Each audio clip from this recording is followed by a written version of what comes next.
Welcome दोस्तों। It's the last group and the best video मेरे हिसाब से, क्योंकि the best person is here. Thank you so much मोहक भाई for joining. It's a pleasure, man. It's a pleasure. And what group, what a group. we're going to talk about. Yes, group H, group heat. Simple सी बात है भाई, आग ही आग है, revenge ही revenge है, बहुत सारी स्टोरीज है इस ग्रुप में। तो भाई सीधा डाइव इन करते हैं, और जिस जिस कंट्री के लिए बहुत लोगों ने इस वीडियो पे क्लिक किया, पोर्चुगल के बारे में बात करते हैं। भाई क्या होप्स है आपके? यार देखो, होप्स तो मैं सही बताऊं यार, एज सच इतनी हाई नहीं है मेरी। रियलिस्टिकली रखता हूं मैं, क्योंकि ऑल्दो मुझे पता है हमारी टीम का स्क्वाड बहुत शानदार है, बट हमारा जो एक्चुअली जो गेम का अप्रोच रहता है ना, वो काफी नेगेटिव रहता है। क्योंकि हम ना रिजल्ट ओरिएंटेड के साथ साथ अच्छी फुटबॉल भी नहीं खेलते। अब आप रिजल्ट ओरिएंटेड रहते हो तो आपको फुटबॉल सेक्रीफाइस करनी पड़ती है जी। लेकिन आप रिजल्ट ओरिएंटेड रहकर भी आप रिजल्ट नहीं निकाल पाते हो ना, तो फिर वो एक सैड स्टेट जनरेट होती है ना फैन बेस के अंदर और प्लेयर्स के अंदर भी। क्योंकि आपने देखा कि इतना अच्छा स्क्वाड था, क्वालिफाइंग ग्रुप भी काफी इजी था पोर्चुगल कंपैरेटिवली बाकी कंट्रीज के कंपैरिजन में, लेकिन फिर भी पोर्चुगल को वहां से एलिमिनेट होकर प्लेऑफ्स खेलने पड़े। और उसके बाद फिर आप देख रहे हो कि भाई जैसे तैसे करके वर्ल्ड कप में क्वालिफाई किए। अच्छा, एक और ये जो एक हिस्टोरिकल आपकी वो आती है ना साइड पोर्चुगल के केस में, कि अभी तक 22वां वर्ल्ड कप है। 22 वर्ल्ड कप में से सिर्फ 8 वर्ल्ड कप खेल रही है पोर्चुगल, तो वो भी बहुत मेजर फैक्टर है। इनकी बेस्ट फिनिश अभी तक की हिस्ट्री में इनकी पहली वर्ल्ड कप थी उसी में आई थी 1966 में, जब इन्होंने थर्ड फिनिश किया था। इंग्लैंड से ये हार गए थे सेमीफाइनल में। क्या बात। उसके बाद 2006 में ये सेमीफाइनल में वापस से गए, जहां ये बेसिकली वापस से हार गए थे। तो इनका जो एक ग्राफ रहता है, जैसे अब अर्जेंटीना की बात हम कर रहे हैं, अर्जेंटीना का ग्राफ ऐसा है, ऐसा ऐसा ऐसा ऐसा। इनका ग्राफ कभी ऐसा आया ही नहीं, इनका ग्राफ ऐसा ही है, बिल्कुल बिल्कुल। कोई प्रोग्रेस नहीं है, कोई वो नहीं है, तो वो वाली चीज है। हाँ, और ये वर्ल्ड कप, हाँ, बोल। इसी चीज पे भाई मेरे को ये था कि जो बहुत लोग, जैसे बहुत लोगों को ना, मतलब मैं फर्नांडो सैंटोस का ना थोड़ा, मेरे को ऐसा लगता है, चाहे आप अग्री करो ना करो, मुझे ऐसा लगता है थोड़ा ओवर हेटेड है बंदा। मैं ये चीज मानता हूँ, हल्का ओवर हेटेड है वो। और जैसे बहुत लोगों का ये आर्ग्यूमेंट होता है कि यार स्टाइल ऑफ प्ले ना इज वेरी प्रैग्मेटिक, कि ये लोग बड़ा पीछे बैठ के खेलते हैं, इस टीम को अटैक करना चाहिए। लेकिन जबकि आप अगर देखोगे ना, जैसे for example play teams like, जो टीम ट्रेडिशनली अटैक करती हैं, teams like your Spain, teams like your Germany, उनका एक जो बेसिक चीज रहती है वो ये होती है कि एक दो मैक्सिमम 3 टीम से उनकी पूरी टीम बन जाती है। आप जर्मनी को भी देख लो, आप स्पेन को भी देख लो, बार्सिलोना, रियल मैड्रिड, नहीं तो क्या कहते हैं, बायर्न म्यूनिख, डॉर्टमुंड, इन दोनों से टीमें बनती हैं, और ये अटैकिंगली बहुत सक्सेसफुल टीम है। और हाँ, एक आप ब्राजील का भी नाम डाल सकते हो, वो तो भाई फिर वो फिनोमिनल स्क्वाड्स रहे हैं फॉर श्योर। और यही चीज़ पे शायद आके लोग पोर्चुगल के साथ अटक जाते हैं। बट ये मुझे लगता है कि पोर्चुगल के प्लेयर्स की, आप क्लब की अगर वर्सेटिलिटी देखोगे ना, और उनके प्लेइंग स्टाइल की, तो आपको शायद एक समय समझ आता भी है कि क्यों प्रैग्मेटिज्म है, कि इनको इंडिविजुअल लेवल पे खेलने दिया जाता है, कि भाई जाओ कंसेलो, तू फ्रीडम रख, तेरे लिए मैंने विलियम कार्वालो को बैठा के रखा है जो बैठ के शील्ड करेगा। तो अब मतलब मेरे को थोड़ा एक ये चीज़ लगती है कि भाई अगर इसके कुछ टैक्टिक्स हैं एक सर्टन वे में, तो वो उसका थोड़ा सेंस भी बनता है अगर आप देखने जाओ तो। बट हाँ, for sure I agree with you too कि शायद थोड़ा और अटैकिंग खेलना चाहिए। फर्नांडो सैंटोस के केस में मेरा एक पॉइंट है यहाँ पे, कि वो अगर किसी और के, जैसे लेट्स से वो इटली का मैनेजर होता, शायद इतनी हेट नहीं मिल रही होती, क्योंकि इटली बहुत ही प्रैग्मेटिक फुटबॉल खेलती है। जब आपके पास आपके स्क्वाड में जॉ फिलिक्स, राफाएलियो, जोटा, Ottavio, Ronaldo, Bruno, Bernardo Silva, jaw Cancelo, और आपके पास नूनो मेंडेस, इतने एक्सप्लोसिव प्लेयर्स हो ना ऑफेंसिव एरियाज में ऑपरेट करने वाले, जो कि आपको अगर मैं चाहूं तो पर गेम 3 गोल कम से कम स्कोर करवा के दे सकता हूँ, एंड स्पेशली जो छोटी टीम्स होती हैं उनके अगेंस्ट। लेकिन आप वो भी नहीं कर पाते हो, ठीक है ना। चलो बड़ी टीमों के अगेंस्ट तो समझ में आता है कि you are not the big ones अभी भी, ठीक है। ऑल्दो आपके पास रोनाल्डो, आपके पास इतने अच्छे प्लेयर्स हैं, but you don't have that mentality. जैसे हम सिटी के बारे में कहते हैं ना, City in Champions League is a different City than what we see in the Premier League. तो वो वाली आती है चीज। लेकिन एट द सेम टाइम अगर मैं यहाँ बात करूँ बड़ी टीमों के अगेंस्ट, आपका रीसेंट रन ऑफ फॉर्म कितना खराब रहा है। यूरोज में आपने जर्मनी के हाथों इतनी गंदी मार झेली, उसके पहले वर्ल्ड कप में आप उरुग्वे से हार के बाहर हो गए थे, उससे पिछला वाला जो आपका यूरोज था जिसमें आप जीत भले गए थे, बट आपकी परफॉर्मेंस अगर आइसलैंड और इन सब की टीमों के अगेंस्ट देखी जाए, they were not good, it was a lucky escape. हाँ, और शायद उसी नॉस्टैल्जिया में फर्नांडो सैंटोस बहुत ज़्यादा गाली खा लेते हैं कि भाई आपके लिए एक सिस्टम चल गया तो इसका मतलब ये नहीं है कि उस टीम में, क्योंकि एक सर्टन एरियाज में क्वालिटी नहीं थी, क्योंकि अगर आप वो टीम देखें तो उसमें काफ़ी प्लेयर अपने ट्वाइलाइट ईयर्स में थे। नानी देख लो, क्वारेज्मा देख लो, ये सारे खेलते थे, तो बनता था सेंस किया भाई आप पीछे बैठो, इनके पास क्वालिटी है, शायद ये कुछ कर जाएं, नहीं तो अपन एक स्कोर लाइन मेंटेन लेके चलते हैं, पेनल्टी तक तो इन लोगों के पास वो मेंटल स्ट्रेंथ है कि ये लोग कुछ खींच सकते हैं, तो वो तब शायद बनता भी था। अभी इनके पास ऐसे प्लेयर जो यंग है, जो बहुत ही फायर लेके दिल में चलते हैं कि भाई they want to score, they want to attack. Rafael Leao तो 1v1 में भाई वो सीधा मौत आ रही है, वो वाला है भाई किसी भी फुल बैक के लिए, उसके पास ऐसे कैलिबर है। तो हाँ, आई कंप्लीटली अग्री, थोड़ा अटैकिंग होना चाहिए, लेकिन हाँ मुझे ऐसा लगता है कि मेरे से अगर आप पूछेगा मैं कितना वो बैक कर रहा हूँ, क्योंकि मेरे को सच में बहुत ऐसे, मैं शायद पिटी सपोर्ट कर रहा हूँ फर्नांडो सैंटोस को, लेकिन आई वांट कि ही प्रूव्स एवरीबडी रॉन्ग, और शायद आप भी इस बात से खुश होगे कि मैं चाहता हूँ। I am ready. देखो अगर मेरा मैनेजर मुझे गलत साबित कर रहा है, या फिर सही बात वो है, प्लेयर्स जो कि जिनको मैं पसंद नहीं करता, लेकिन अगर वो मेरी टीम को आगे लेके जाएंगे, ठीक है ना, let's say McTominay goes on to score a goal against Barcelona, I am imagining an impossible thing, ठीक है ना, बट लेट्स से अगर ये हो जाता है, तो फिर भाई मैं उसको ये थोड़ी बोलूंगा इसने क्यों गोल स्कोर किया, उसने क्यों नहीं स्कोर किया, ठीक है ना, तो वो वाला केस आ जाता है। तो अगर फर्नांडो सैंटोस पोर्चुगल को जैसे ना तैसे करके आगे खींच लेता है, ठीक है ना, तो भाई as a Ronaldo fan, as a Portugal fan, I will be the happiest person, because ultimately my dream is to see Ronaldo getting into the later stages of the World Cup, because I haven't been able to enjoy that sort of possibility since 2006. तो वो चीज है। सही बात है।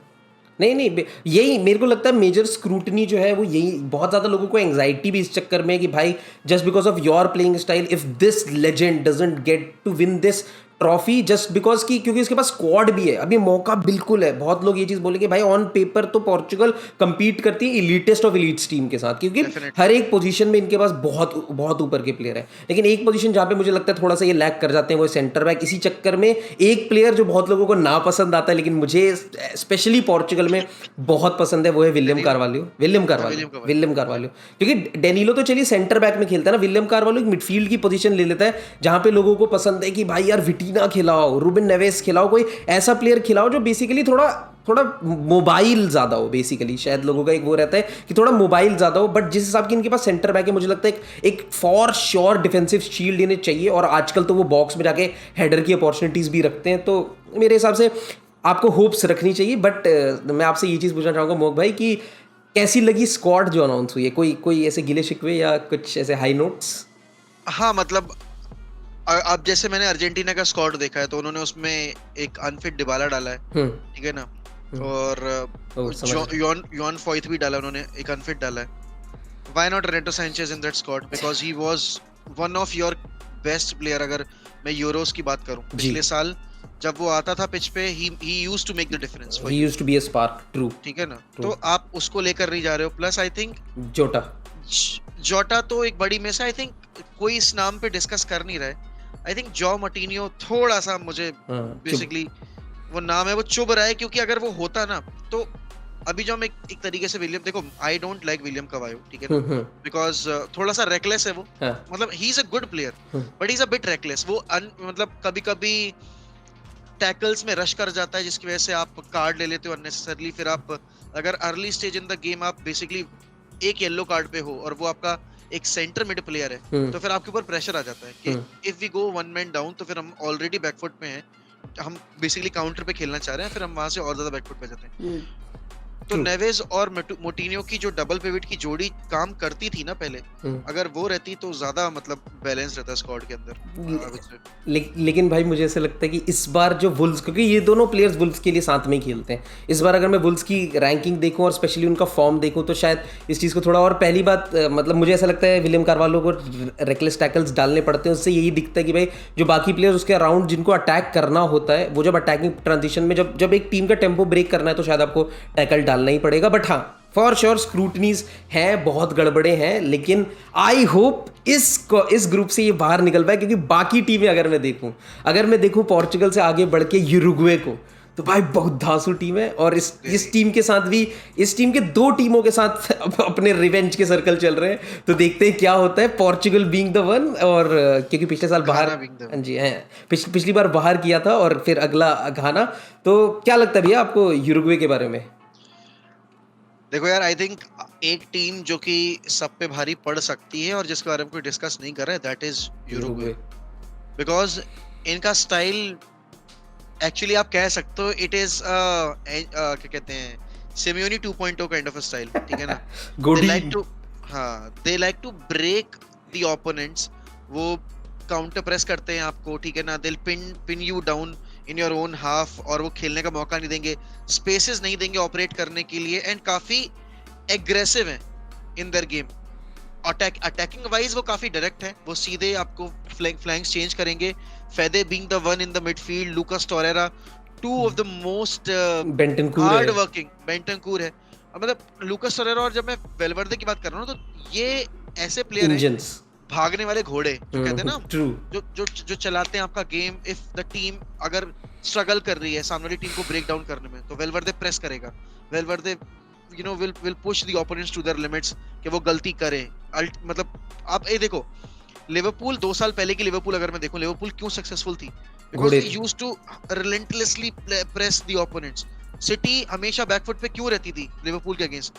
वो क्यों खुद काउंटर पे खेलते थे, लिवरपूल को कहते थे कि तुम बॉल ले लो, क्योंकि उनको पता है कि अगर हमने लिवरपूल के अगेंस्ट बॉल रखी तो ये हमें प्रेस करेंगे और ये हमें बुली करने की कोशिश करेंगे, and in that case error का परसेंटेज बढ़ता है। एंड कंसिडरिंग पोर्चुगल किस तरह से बिल्ड करती है, पोर्चुगल का गेम ही एक काउंटर पे खेलने वाला, तो अगर काउंटर वाली टीम ही पीछे अपने हाफ में पिन डाउन हो जाएगी तो they won't be able to make those runs, और उनके मिडफील्डर्स को वो मौका नहीं मिलेगा पासेस निकालने का। परफेक्टली समड अप भाई, जो पिछली बार यही चीज़ ही हुई थी यूरुग्वे पोर्चुगल में, और इसी वजह से आपने देखा होगा कितनी क्विक ट्रांजिशंस में यूरुग्वे ने गोल मारे और बाहर कर दिया पोर्चुगल को। बट मेरे हिसाब से भाई ये एक टीम में फॉर श्योर, हाँ, आप स्पार्क फेडरिको वेलवर्दे, मैं तो उसे कंसिडर करता हूँ भाई, he is any manager's dream. He can play in so many places, anywhere, हाँ, he can play in so many positions, always be available for all your flanks. But एक player जो जिसकी हेल्थ के ऊपर मुझे लगता है ये टीम बहुत ज़्यादा रिलाई करती है, क्योंकि क्वालिफिकेशन में इन्होंने गोल्स बहुत ज़्यादा मारे हैं, गोल्स कंसीड भी बहुत किए, 22 गोल खाए इन्होंने। तो मेरे हिसाब से इनके लिए जो एक बहुत इंपॉर्टेंट प्लेयर हो जाता है वो है आरोहो की हेल्थ की, उसके साथ क्या सीन चल रहा है, वो ग्रुप स्टेजेस में कितनी जल्दी आ भी पाते हैं या नहीं आ पाते हैं। वो चीज़ मुझे ऐसा लगता है कि थोड़ा इस टीम में बहुत बड़ा हो सकता है कि इम्पैक्ट डाले। बाकी तो हर एक पोजीशन पे इनके पास थोड़े डिसेंट प्लेयर है। वीना है जो बेसिकली रोमा के लिए खेलता है, वो लेफ्ट बैक खेलता है। आपके पास अटैकर तो पता ही, मैथ्यूस नूनेस और लुइस सुआरेज, कवानी, क्या फ्रंट थ्री है, बहुत प्यारी फ्रंट थ्री है। आई थिंक हिमेनेस की फिटनेस भी काफी ज्यादा क्रूशियल रोल अदा करेगी, क्योंकि अगर आपको अराहो, एक फिट अराहो है आपके पास, अराहो थोड़ा सा एग्रेसिव है, थोड़ा सा आगे जाता है, उस केस में हिमेनेस कैन होल्ड द लाइन, ठीक है ना। एंड आई थिंक गोर्डन भी सिलेक्ट हुआ है, if I am not wrong, Gordon select हुआ है। हाँ, तो आई थिंक अगर वो बैक 5 में खेलेंगे तो उसमें फिर गोर्डन का रोल भी काफी ज्यादा इंपॉर्टेंट हो जाता है। बट आई डोंट थिंक वो बैक 5 में खेलेंगे, they will operate in back 4 only. तो उस पूरे सिनेरियो में आपका फिर हिमेनेस और अराहू की जोड़ी ही मुझे ज्यादातर दिख रही है पॉसिबिलिटी। क्यों मेरे हिसाब से, मतलब अगर ये चाहें तो ये भी कर सकते हैं, गोर्डन हिमेनेस जो एक पुरानी पार्टनरशिप रही है, प्लस आरोहो है राइट बैक, और फिर वीना को आप लेफ्ट बैक खिला सकते हो। आपके पास एक अच्छा खासा top European level defence line हो सकता है। बट हाँ, सेंटर बैक पोजीशन में अगर आरोहो और हिमेनेस दोनों इंजर्ड हो जाते हैं तो इनके पास क्वातेस आ जाते हैं फ्रॉम स्पोर्टिंग, वो थोड़ा फिर मुझे लगता है डाउनग्रेड है। तो फॉर श्योर इस टीम में है चीज़ें स्क्रूटनी करने को, बट एक्साइटमेंट के लिए भी काफ़ी चीज़ें हैं। स्पेशली इनका मिडफील्ड बहुत अच्छा है, अटैक बहुत अच्छा है, डिफेंस पे सारी नज़र रहेगी। बट जिस टीम को बड़ा ही ऐसे दिल के अंदर ऐसे फायर एंड दिल बी लाइक गोइंग फॉर कि भाई रिवेंज तो चाहिए जो हो जाए, और शायद इसी वजह से उन्होंने इंटरनेशनल लेवल पे साइनिंग करनी शुरू करी है। Exactly, we are going to talk about Ghana वो टीम है जिसने भाई, अगर आप उनकी साइनिंग्स देखो तो भाई PSG बन रखे हैं वो लेवल की, मतलब कि वाओ, ये प्लेयर अब घाना खेलेगा, वाओ क्या बात है। मतलब मजा आया, मेरे को तो ऐसा लग रहा है कि they can give an upset to a Uruguay और पोर्चुगल। क्यों भाई? डेफिनेटली भाई, इनके पास अब आप देखो ना, इनके पास थॉमस पार्टे है, इनके पास जॉर्डन आयू भी है, और अभी तो ये लगातार साइनिंग करे जा रहे हैं। जेफरी श्लोप इन्होंने इनके पास है, आंद्रे आयूबी है, और इनियाकी विलियम्स इन्होंने कर लिए सही। टैरिक लेकिन अभी लैम्प्टी तारिक लेम्प्टी है, वही ना। अब मतलब सोचो, जो जिसको इंग्लैंड में मौका नहीं मिला, जिसको फ्रांस में मौका नहीं मिल रहा, तो घाना इज द वन कि भाई चलो चलो घाना, जैसे कि वो नारा नहीं रहता दिल्ली चलो, तो अगर आप इस बार है घाना चलो। गाना चलो, सही में ट्रू। वर्ल्ड कप आया और इन्होंने लिटरली वो जैसे नापोली ने बहुत सारे प्लेयर्स में बेट लिए थे ना इस विंडो में, ये मुझे लग रहा है घाना की भी टीम वही चीज कर रही है। आप हडसन ओडोई को देख लो, आप टैरिक लैम्प्टी को देख लो, आप इनाकी विलियम्स को देख लो। इनाकी विलियम्स तो चलो बहुत ही अच्छा प्लेयर है, ठीक है। ये बाकी जो प्लेयर्स हैं वो जो इन्होंने उठाए, आप उनको देखोगे तो ऐसा है कि उनको अपने कंट्री में चांस नहीं मिल रहा, but Ghana is taking a hit on them इनके। और जबकि इनके पास पहले से ये बिना इन प्लेयर्स के क्वालिफाई किए हैं वर्ल्ड कप में, बीटिंग टीम्स लाइक कोत दिवार की टीम बहुत अच्छी, जिनको नहीं पता उनकी टीम में जाहा और हालर ये 2 स्ट्राइकर खेलते हैं, प्लस निकोलस पेपे। तो these are the kind of teams उन्होंने बीट करके यहाँ पे पहुंचे। और मिडफील्ड तो इनका भी बहुत ओपी है, बहुत ओपी मिडफील्ड है। थॉमस पार्टे है यार भाई, Thomas Partey is running the show for Arsenal. अगर थॉमस पार्टे आर्सेनल की टीम से निकाल दो तो Arsenal will be basically 3 man down midfield में आराम से। भाई बहुत बहुत प्यारी इनकी मिडफील्ड में आपको ऐसे प्लेयर दिखेंगे जो बॉल कैरियर भी बहुत अच्छे हैं, अटैकिंगली भी बहुत अच्छे हैं। एक पियर कुंदे करके एक प्लेयर है, अगर वो खेलते हैं या नहीं खेलते, गलातासराय के प्लेयर है वो, अगर खेलते तो आपको पता चलेगा कि बहुत ही एक स्टॉकी प्लेयर होते हैं ना, छोटे से बट ही कैन रन। वैसे ही यंग प्लेयर्स भी इनकी टीम में काफ़ी अच्छे अटैकर्स हैं। अफीना गयान करके एक प्लेयर है, बहुत बहुत बहुत अच्छे रोमा के, अगर आपको पता होगा एक वीडियो शायद आप लोगों ने देखी होगी, जोसे मोरिनो ने उनको जूते दिए थे। वो सिर्फ जूते लेते नहीं है, पहन के खेलते भी बहुत अच्छा है। तो हाँ, देर आर प्लेयर्स, 18 साल के प्लेयर्स हैं स्पोर्टिंग के, जो बहुत बहुत मतलब टैलेंट तो भरा पड़ा है। आप चाहे तो घाना की टीम को आप लिटरली देख सकते हैं, बहुत मजा आएगा इनके मैचेस देखने में डेफिनेटली। और लास्ट टीम साउथ कोरिया, एक प्लेयर जिसका शायद रिस्क है खेलेंगे नहीं खेलेंगे, स्पेशली जब उनका फॉर्म इतना ख़राब चल रहा है और जब उनके कंट्री के सारे होप्स उन पर रिलाई करते हैं, तो ऐसा लगता है कि थोड़े से क्लाउड्स ग्रे हैं साउथ कोरिया के लिए। I am talking about Heungmin Son. क्या लगता है भाई, खेल पाएगा नहीं खेल पाएगा? नहीं, उसने तो क्लियरेंस दे दी अपनी तरफ, अपनी एंड से, कि he will be travelling to the World Cup and he will be part of the World Cup. सही बताओ ना तो एक आउटसाइड चांस है बस साउथ कोरिया का। I don't see them going into the next round World Cup में, because सबसे टफ ग्रुप अगर जर्मनी स्पेन वाले ग्रुप के बाद अगर कोई मुझे लग रहा है ना, that is group H. Because यहाँ पे चारों टीमों के पास इक्वल अपॉर्चुनिटी है क्वालिफाई करने की। लेकिन सॉन बीइंग इंजर्ड या फिर Son not being in form chances कम कर देता है साउथ कोरिया के, क्योंकि भाई आपको सबसे टैलेंटेड और सबसे आपका जो एक्सपोजर लाने वाला प्लेयर है, ठीक है ना, जो आप वर्ल्ड की बेस्ट लीग में, अगर मैं अपने पॉइंट ऑफ व्यू से बात करूं, खेल रहा है और लगातार गोल स्कोर करे जा रहा है। Last year he was the golden boot winner. तो ऑब्वियस बात है ओवर डिपेंडेंसी होगी उसके केस में, but at the same time Son hasn't been the same player since the start of this season, और अब तो वो इंजर्ड भी है, तो कैसा आ जाता है। सही बात है, थोड़े होप्स डाउन है। लेकिन एक प्लेयर जो बेसिकली इनकी टीम में, but he plays as a centre back, बहुत अच्छा जिनका सीजन जा रहा है, वो है किम मिन जे, इनके हाँ नापोली के सेंटर बैक हैं, जिन्होंने कूलबाली को रिप्लेस किया, जो इनके कैप्टन हुआ करते थे नापोली के। तो बहुत बड़े रोल में वो आए और उन्होंने बहुत अच्छा परफॉर्मेंस देना शुरू किया। Kim Min Jae could be a positive, but हाँ अगर मैं नाम लेने जाऊंगा तो आपको Hwang Hee Chan from Wolves, वो भी काफ़ी डिसेंट प्लेयर है। बट फॉर श्योर कि भाई मतलब क्वालिटी अगर मैं बाकी टीमों से कंपेयर करने जाऊँ, अगर मैं इवन घाना से भी कंपेयर करने जाऊँ ना, तो even after the scouting that they have done, I think Ghana की क्वालिटी थोड़ी सुपीरियर हो जाती है on paper. Sorry if anybody is supporting South Korea, but मुझे ऐसा लगता है भाई, मेरे ऐसे थॉट्स हैं। बट तो आपको लगता है कि should we if we create like, अगर हम प्रिडिक्ट करने जाए कि क्या स्टैंडिंग होगी इस पर्टिकुलर ग्रुप में, तो क्या हम गारंटी कर सकते हैं कि South Korea with the kind of form that Son has, उसका हेल्थ कंडीशन, एवरीथिंग अगर मैं कंसिडर करूं, लास्ट आप एग्री करोगे? हाँ मतलब प्रोबेबली यस, प्रोबेबली। अब मुझे ऐसा लगता है एक पोजीशन जहाँ पे थोड़ा आप डिस्कस कर सकते हो। लोग थर्ड एक ऐसी प्लेस है जो मुझे लगता है जहाँ पे थोड़ी डिबेट हो सकती है, या मे बी आप कंपटीशन देख सकते हो, क्योंकि यूरुग्वे में भी हल्की बहुत दिक्कत है, और प्लस घाना जिस हिसाब से अपनी टीम को अपग्रेड कर रही है, वहाँ पे शायद आप इन टीमों को एक दूसरे के साथ compete करते हुए देख सकते हो सेकंड थर्ड प्लेस के लिए। तो आपको क्या लगता है भाई, यूरुग्वे फॉर सेकंड या Ghana as a chance? Even Portugal can finish second भाई, बिकॉज पोर्चुगल की टीम का जैसे मैंने कहा ना बैलेंस, वो थोड़ा सा डगमगाया हुआ रहता है इन गेम, क्योंकि अब देखो एक me being a United supporter, मैं ब्रूनो को वीक इन वीक आउट देख रहा हूं, तो I know what is the form best possible position for him to be used. You can't use him in a number 8 role, you can only use him in a number 10 और a second striker role, because वो जितना deep खेलेगा वो game, आपकी team का game उतना उतना disrupt करेगा। एंड इवेंचुअली फिर होता क्या है कि अगर आप बर्नार्डो को डबल पिवट में सेंटर मिड के तौर पे यूज कर रहे हो ना, तो बर्नार्डो का गेम भी किल होता है। तो Bernardo has to play a bit more up front, जहां वो बेसिकली गेम अटैकिंग फ्रंट में रन कर पाए आपके प्लेयर्स के लिए। तो उस लिहाज से आई वुड से पोर्चुगल अगर परफेक्ट बैलेंस नहीं फाइंड आउट कर पाती है तो they can also finish second. And जैसे कि हम डिस्कस कर ही चुके हैं कि जो ग्रुप में टीम्स हैं, they are not easy team to play against. Portugal being Portugal, we know how easily they crumble under pressure. True. Iran ने लगभग बाहर कर दिया था, ईरान ने लास्ट वर्ल्ड कप में लगभग बाहर कर दिया था। अगर तेरेमी ने अपने चांस जो आखिरी में उन्हें मिला था, अगर वो फिनिश कर देते तो शायद पोर्चुगल बाहर हो जाती।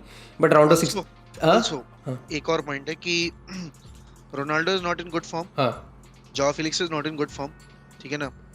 और Rafael Leao, although he is performing well for आपकी AC Milan, my bad, but Portugal का सेटअप अलग है, एसी मिलान का सेटअप अलग है। ट्रू। एंड हम सभी ने देखा है कि अभी इंटरनेशनल ब्रेक में जो सितंबर में हुआ था नेशंस लीग में, they were not good, they were literally not good, they were good in patches, but overall gameplay में they were literally struggling, especially against the game they played against Spain. They had few chances but नहीं। हाँ, क्योंकि उससे पिछला match तो 4-0 जीते थे, वो तो कोई मतलब बिल्कुल आई कंप्लीटली एग्री कि स्पेन मतलब पोर्चुगल के पास वो चीज़ है कि भाई वो किसी एक मैच में आपको बहुत ही ख़राब परफॉर्मेंस दिखा सकते हैं, और किसी एक मैच में क्योंकि उनके पास क्वालिटी ऐसी है कि जब चल गया तो फिर कोई रोकने वाला है नहीं, they will just push over the other team and win the match, वो एक चांसेस है। बट हाँ, जैसी ये ग्रुप जा रही है, मेरे हिसाब से मैं तो बेसिकली पोर्चुगल को फर्स्ट रखूँगा। मेरे हिसाब से यूरुग्वे घाना में बहुत ही क्लोज कंपटीशन है, शायद आप गोल डिफरेंस पे एक टीम को आगे जाते हुए देखें। और मैं पर्सनली सच बोलूं तो घाना वर्सेस यूरुग्वे में मैं तो भाई घाना को दिलो जान से सपोर्ट करूंगा, और स्पेशली अगर लुइस सुआरेज पिच पे होते हैं तो कि भाई I want a revenge. Yes, revenge story प्यारी हो जाएगी। Yes yes yes definitely. अरे यार वो जियान अगर मिस ना करता पेनल्टी तो घाना इजीली क्वालीफाई कर भी जाती। और सबसे बड़ी बात है कि वो सबसे बड़ा फिनिश हो जाता फॉर अ अफ्रीकन नेशन। तो ये that too in a World Cup जो कि अफ्रीका में ही हो रहा था। यस, क्या बड़ी बात है, देख रहे हो, ये नॉलेज होनी चाहिए। तो भाई मेरे हिसाब से अब एक फाइनल स्टैंडिंग जो शायद जिस पे हम दोनों एग्री करें वो चीज़ कर लेते हैं। तो मेरे पोर्चुगल 1, मैं तो ये लेके चल रहा हूँ, Portugal 1, Uruguay second, but very close. मैं ये चीज बोलूंगा, घाना एक्चुअली तू लेके नहीं चल रहा है, तुझे चाहिए ये कि ये हो जाए। हाँ, मैं भी होगा यही चाहिए कि पोर्चुगल फर्स्ट फिनिश कर जाए। बट पता है क्या, अब जब आप एक टीम को इतना क्लोजली फॉलो कर लेते हो ना, तो आपको पता है कि उनकी वीकनेसेस क्या हैं, वो कैसे खेल सकते हैं, कैसे क्रम्बल कर सकते हैं। तो वो वाला एक वो बैक ऑफ द माइंड चलता रहता है मेरे कि भाई अगर ये क्रम्बल कर गए ना एक मैच में, जस्ट इमेजिन अगर ये ड्रॉ कर गए साउथ कोरिया के अगेंस्ट कैसे भी, और वहां फिर पोजीशन अगर उरुग्वे ले गई फर्स्ट की तो दिक्कत हो जाएगी। फिर ब्राजील को खेलना पड़ेगा आपको। सोचो अगले ही राउंड में आपको ब्राजील फेस करनी पड़ेगी। भाई मैं सच बताऊं, पोर्चुगल के साथ मेरे को ये थॉट ही नहीं आता है वो किसके अगेंस्ट खेल रहे हैं, क्योंकि इनकी स्क्वाड में जो क्वालिटी है, हराने को ही किसी को भी हरा सकते हैं, और जैसा ये खेलते हैं हारने को ही किसी से भी हार सकते हैं। exactly. तो ये तो मैं बिल्कुल नहीं लेके चलता कि ये इनसे भिड़ जाएंगे उनसे भिड़ जाएंगे। बस मेरे दिमाग में ये होता है कि भाई पार लग जाओ, जितना दूर चले जाओ। मैं बिकॉज आई लव पोर्चुगल भाई, मजा आता है देखने में, मतलब just because of that man. और प्लस जो भी हेट चल रहा है फर्नांडो सैंटोस के अराउंड, मेरे को बड़ा पैशनेटली फॉलो कर रहा होता हूँ मैं कि नहीं, जीत जाओ। डेफिनेटली। हाँ, तो इसी जिता दे फिर तो भाई प्रसाद चढ़ा देंगे हम। भाई बिल्कुल, फिर तो सूरज कुमार ऐसे चिल्लाते दिखेंगे आपको एक वीडियो डालते हुए, I said it. Good one good one. हाँ भाई मेरे हिसाब से खत्म। पोर्चुगल, यूरुग्वे, घाना, साउथ कोरिया, ये हमारी अंडरस्टैंडिंग के हिसाब से स्टैंडिंग होगी दोस्तों। प्लीज अगर आपको गलत लगती है तो गाली दो, प्लीज गाली दो, कमेंट में दो, मजा आएगा। गलत लगती है तो लगती रहे भाई, अब गलत लगती है तो लगती रहे। हाँ नहीं, लगे तो बहुत अच्छी बात है, प्लीज कमेंट में बताएं, मेरे लिए अच्छा है। तो थैंक यू मोक भाई, बहुत मजा आया आपके साथ बात करके। And thank you so much for joining. Like share subscribe दोस्त, बाय। हाँ अब एक